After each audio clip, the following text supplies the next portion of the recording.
c'est Arnaud ASMR et on se retrouve sur une vidéo en soft spoken sur une présentation de comics que vous pouvez trouver en ce moment même dans les carrefours.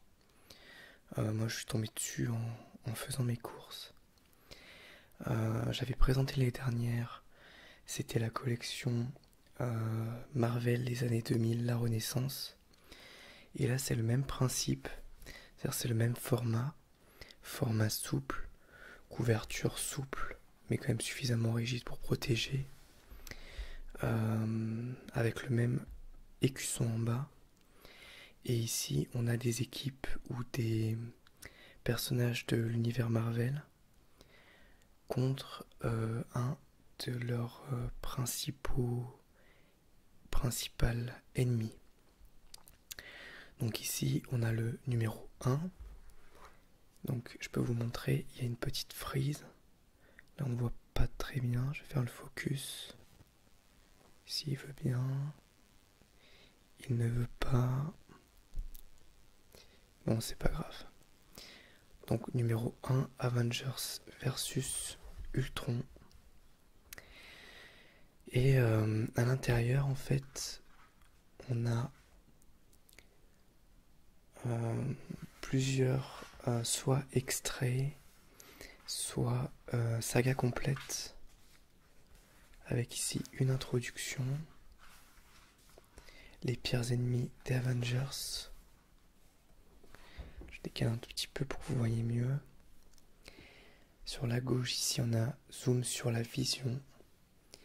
Et les androïdes savent pleurer. Donc ça c'est le nom des extraits qui sont présentés. Donc il y a vraiment de tous les âges. C'est pas mal.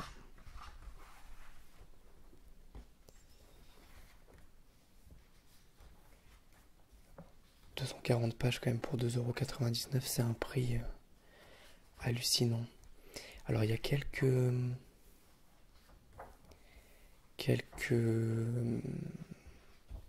sagas qui sont présentes dans deux des livres que j'avais déjà,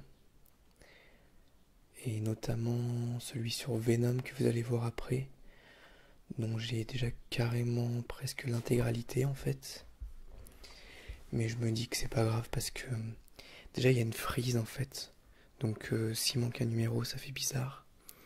Et ensuite bon, pour 2,99 €, c'est un format qui est parfait je trouve pour par exemple emmener en vacances. Voilà, même si ça abîme un tout petit peu, on est un petit peu moins frustré, on va dire, même si j'essaie d'en prendre soin. Donc au dos, on a un petit texte en fait pour chacun. Donc je vais vous le lire d'ailleurs pour chaque numéro. Donc les héros les plus puissants de la Terre contre l'androïde destructeur. Parmi les nombreux ennemis que les Avengers ont eu à affronter, Ultron se distingue par sa puissance dévastatrice. Créé à l'origine par Hank Pym, le robot à l'intelligence artificielle côtoie depuis ses débuts en 1968 la célèbre équipe de super-héros. Revivez les grands moments de l'ascension d'Ultron et ses machinations les plus folles visant à exterminer l'humanité. Donc ça a d'ailleurs été adapté donc Avengers l'ère d'Ultron, même si l'origine d'Ultron est un petit peu différente, puisque dans Avengers l'ère d'Ultron, c'est Iron Man qui l'a créé, un peu à son insu, mais quand même. Ensuite, on va continuer avec le numéro 2, que j'ai commencé à lire tout à l'heure, les Gardiens de la Galaxie versus Thanos. On peut voir donc Thanos, Peter Quill alias Star-Lord et Rocket Raccoon. Donc je vais tout de suite vous lire le dos. Donc là on a les Avengers cosmiques contre le Titan fou. Thanos est un redoutable adversaire, mais jusqu'à présent, les gardiens de la galaxie ont toujours réussi à l'arrêter. Les protecteurs du cosmos, emmenés par Star-Lord, peuvent aussi compter sur l'aide des Avengers et du premier Nova, Richard Rider. Retrouvez dans ce volume deux de leurs batailles les plus marquantes contre le Titan fou. Ok, alors.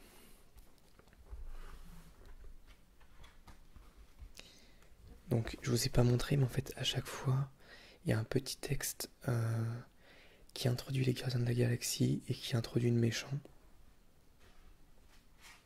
Je vais pas vous le lire, sinon il y en aura pour trop longtemps.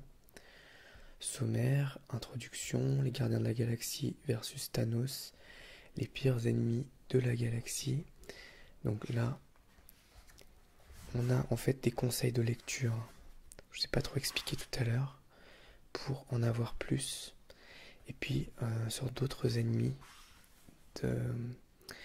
ici les gardiens de la galaxie. Et ici on a une saga complète quand même en 8 chapitres qui s'étale de mai à décembre 2002. Il s'agit de Rassemblement, qui est en fait le rassemblement des Avengers et des Gardiens de la Galaxie. Assez cool que j'ai commencé à lire. Donc, à savoir que à peu près à la moitié seulement, on a les Gardiens de la Galaxie qui débarquent. Je vais essayer de vous montrer une petite image. Voilà. De leur arrivée. Donc ça arrive quand même qu'à la page 91. Donc on est sur les Gardiens de la Galaxie, mais il y a déjà 90 pages que sur les Avengers. Et donc ce rassemblement, ça a en partie inspiré Infinity War et Endgame, que vous connaissez bien en film. Et sur la fin, on est sur du Original Sin, qui est beaucoup plus récent, et qui est le moment où j'ai commencé à acheter des comics. Donc le volume 2. Je vous montrerai à la toute fin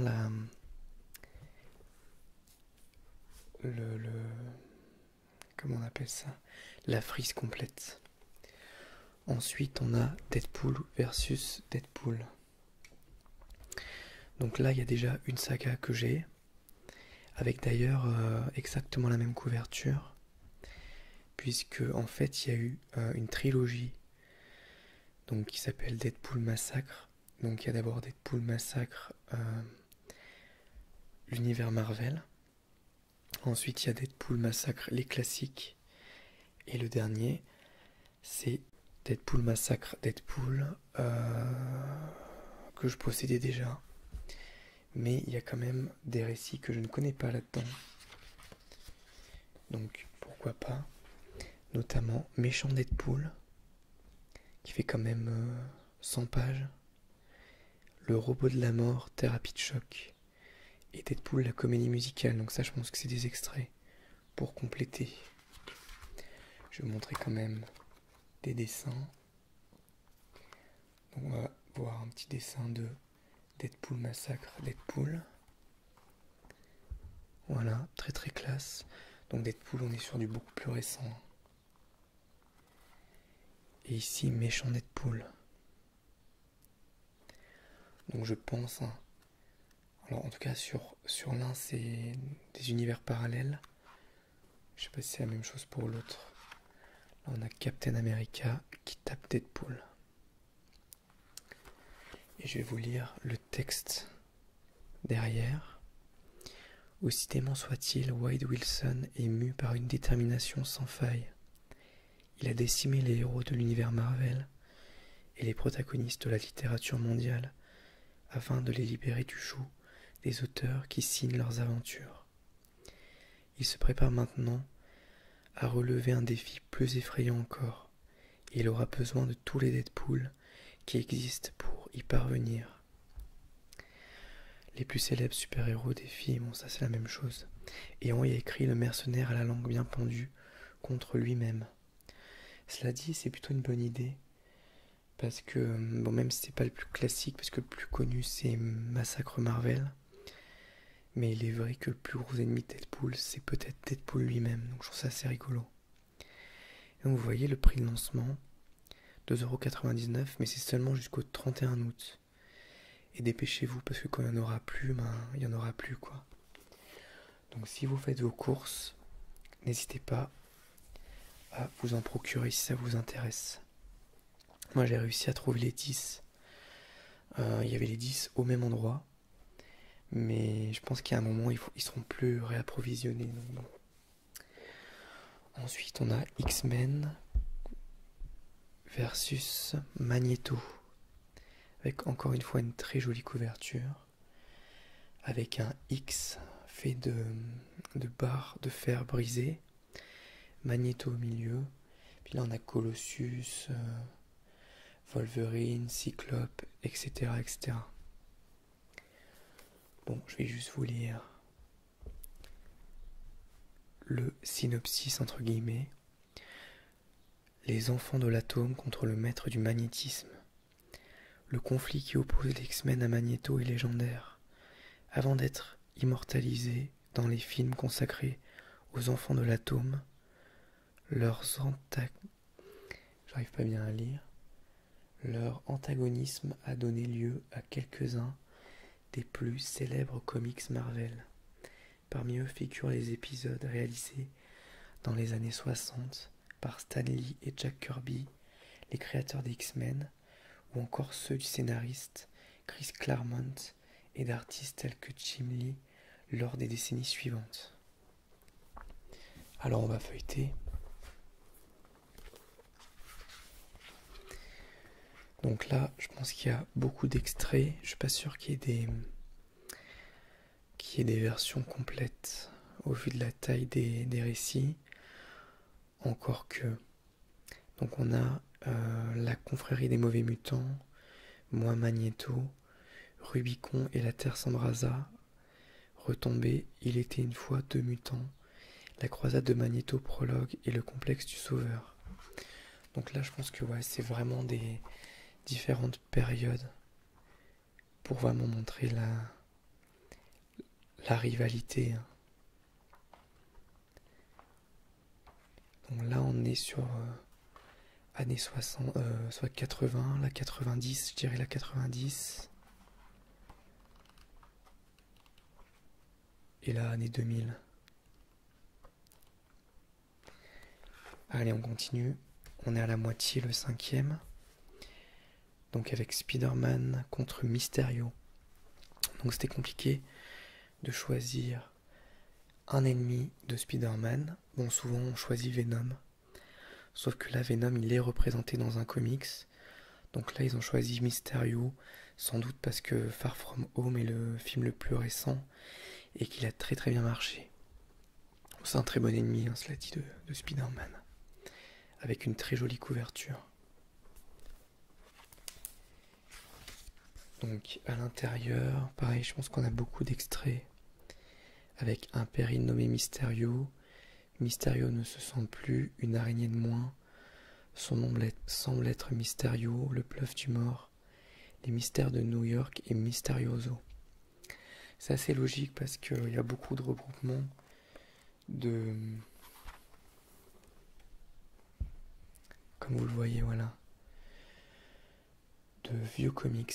Mais je trouve ça assez sympa. Ou alors c'est des histoires plus courtes parce que même si ça suit, des fois elles sont un peu plus courtes, les histoires des années 60, 70, même 80. Ah, là on est sur du 2000. Regardez le costume de Spider-Man, il est magnifique. Bref. Et derrière, on a un petit texte.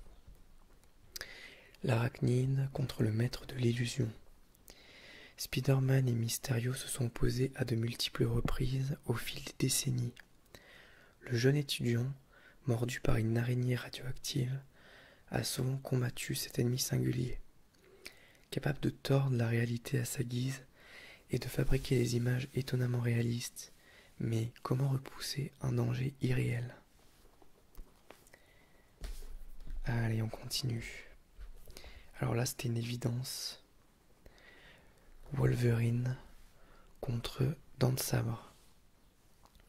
Couverture, encore une fois, magnifique. Les couvertures sont très jolies.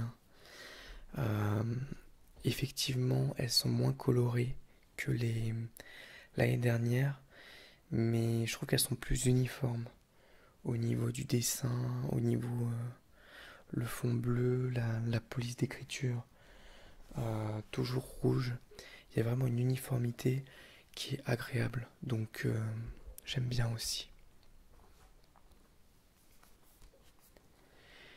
Les griffes contre les crocs. Les féroces mutants, Dents de Sabre et Wolverine ont parfois fait équipe, mais le premier est un criminel, le second un héros, et tous deux savent qu'ils ne seront jamais amis. D'ailleurs, depuis que Victor Creed a tué la fiancée de Logan, Silver Fox, les deux hommes se livrent une guerre sans merci. Alors on va regarder un petit peu l'intérieur, les dessins.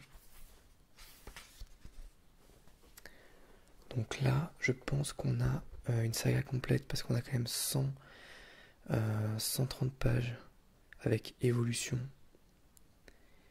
Et dans Sabre Renaissance, on a 70 pages. Attendez, on va regarder. Déjà, on a des extraits.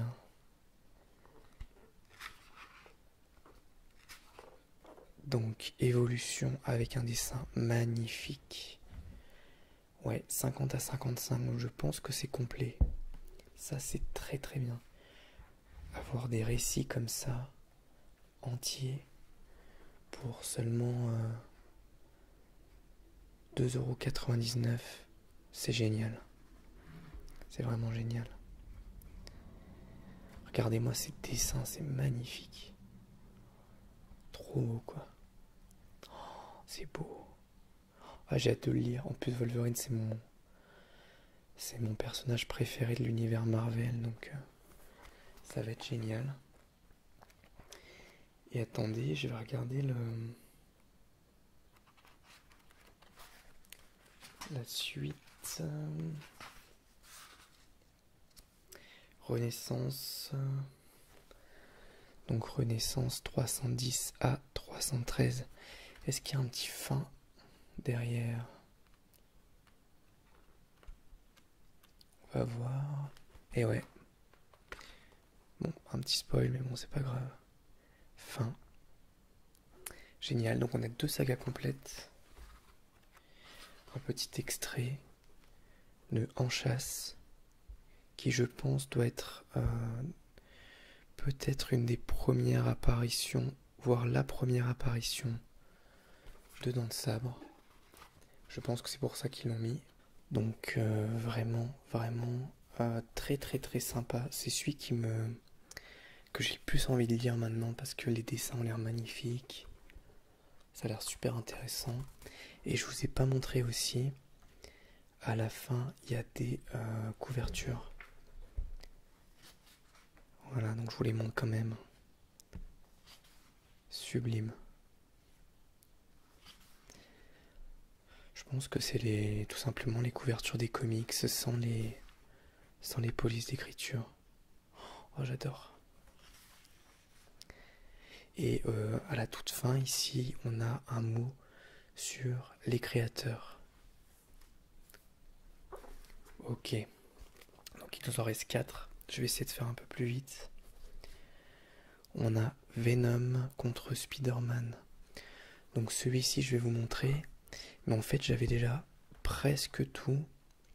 Puisque j'ai déjà l'épisode avec Carnage et Venom.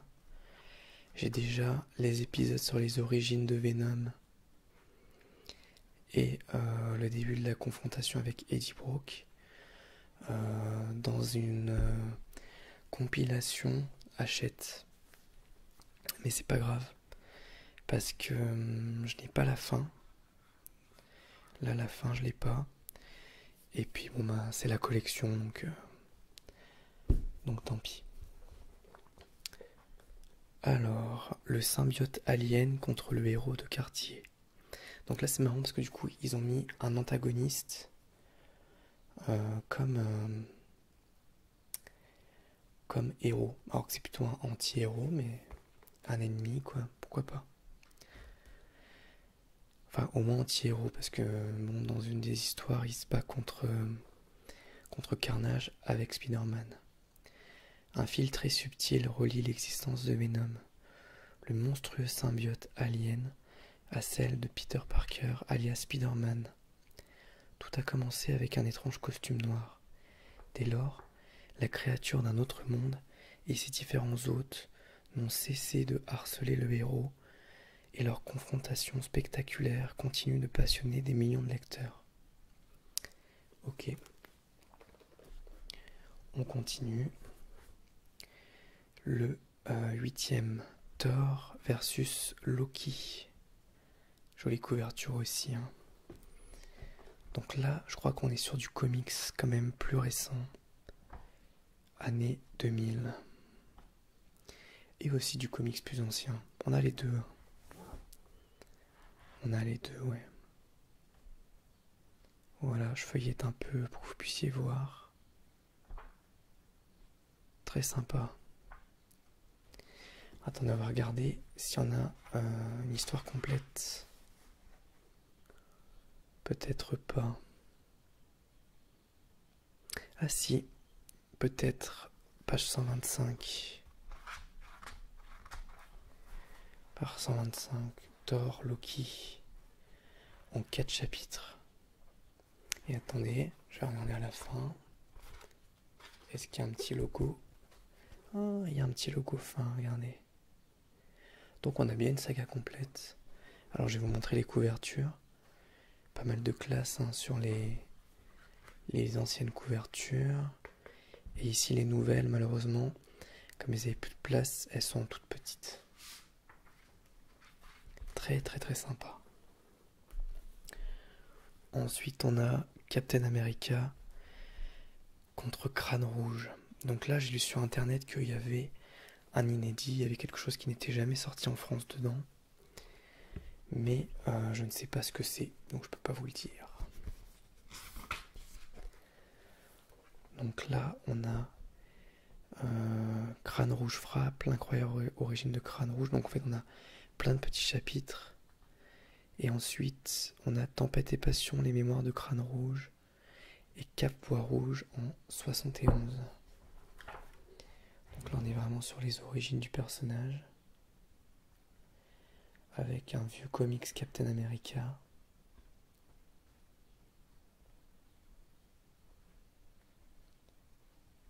Mais c'est bien. J'avais déjà du Captain America et Crâne Rouge en comics.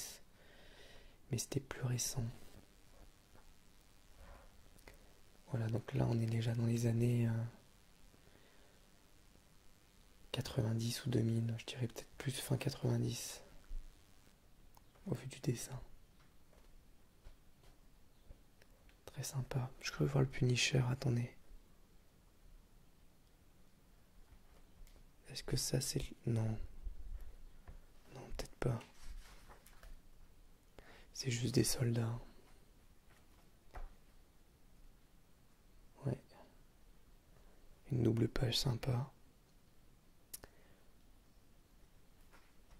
Ouais, vraiment très joli encore une fois. Tesseract. Ok. Là on a un fin, donc ça veut dire qu'on a un récit complet. Au moins un. Et on termine avec Iron Man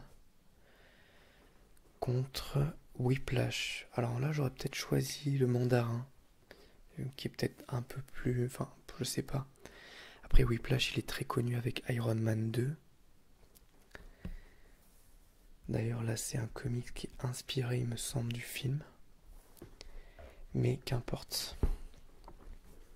Donc là on est sur du dessin récent. Ah je vous ai pas lu les textes en fait de Thor, Loki, Captain America, tout ça. Je vais quand même le faire. Et là on est sur de... Je dirais années 80 mais attendez. Oh non pas du tout. On est sur les années 60. Bien avant. Si je dis des bêtises. Années 60, ouais. Les comics années 60 ont beaucoup de charme. D'ailleurs, j'aurais dû le deviner parce que c'est... Ça se voit hein, carrément. Et là, on est en quelle année? Au niveau du dessin, attendez. Voilà, là on est fin 80... Fin 90. Elle est carrément une tenue de sadomaso. Une tenue improvisée. Hein. Ça fait un peu Bane. Voilà, donc il y a plein de versions du personnage différentes. Alors ce qu'on va faire, parce que je vous les ai pas lus, on va lire le dos. Voilà. Le dieu du tonnerre contre le dieu du mensonge. Tout comme les dieux de la mythologie nordique, Thor et Loki s'affrontent depuis leurs premiers pas dans les comics Marvel. L'origine de leur conflit vient du fait qu'en tant que fille d'adoptrice d'Odin, Loki n'est pas l'héritier légitime du trône. Le gouffre qui le sépare de Thor ne pourra jamais être comblé, mais le dieu du mensonge fera tout pour prouver qu'il mérite de régner. Le dieu du tonnerre contre le dieu du mensonge. Pour Captain America, on a la sentinelle de la liberté contre le mal incarné. Bon, il y a mes traces de doigts, désolé. Steve Rogers, le célèbre américain, Captain America, a toujours combattu le nazisme. L'un des pires ennemis qu'il ait eu à affronter est Crâne Rouge, un ignoble individu au service d'Hitler, déterminé à priver les hommes de leur liberté. Aujourd'hui, bien que la Seconde Guerre mondiale soit finie, le combat de la légende vivante continue. Et enfin, on a l'Avenger doré contre le fouet. Un peu naze celui-là. Mercenaire criminel, mafieux, scientifique fou, Whiplash est un vilain aux multiples facettes qui a été incarné par de nombreux personnages. Le premier d'entre eux a bien souvent fait trembler l'invincible Iron Man, et le héros en armure a dû utiliser toutes ses ressources pour le vaincre. Inspiré de la version cinématographique, le dernier Whiplash en date a lui aussi été l'un des adversaires les plus coriaces de Tony Stark. Ok. Donc ce qu'on va faire maintenant, c'est que je vais tous les mettre d'affilée. Et je vais vous montrer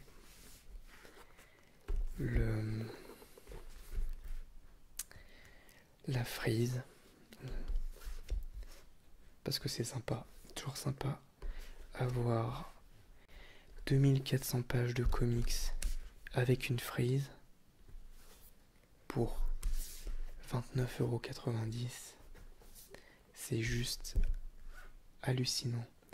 Donc ça fait 2 ans qu'ils le font. Enfin, en vérité, ça fait 3 ans. Il y avait un format un peu plus petit l'année encore avant. J'avais pas tout eu, j'en avais eu que 4. Mais il était assez difficile à lire et de moins bonne qualité. Mais il coûtait 1 € de moins, donc 1,99 €. Donc je préfère qu'ils aient rajouté 1 € de plus, mais qu'ils aient fait vraiment quelque chose de plus pro, quoi.